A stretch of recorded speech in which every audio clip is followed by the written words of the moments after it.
एकदा ओमराजेच खासदार.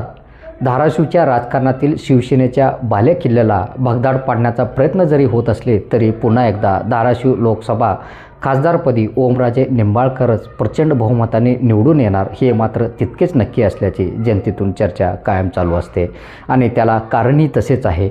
धाराशिव लोकसभा मतदारसंघात कोणी जनतेच्या संपर्कात असो नसो मात्र ओमराजे मात्र 24 तास त्यांच्या संपर्कात असतात आणि हीच त्यांची सर्वात मोठी ओळख आहे.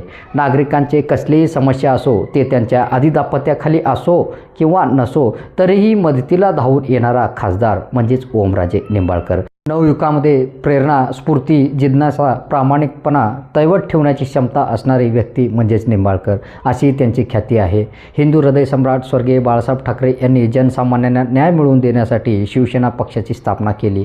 मात्र त्याच पक्षाच्या जीवावर अनेक जण मोठी व्यक्ती झाली आणि त्या पक्षातून केवळ स्वतःच्या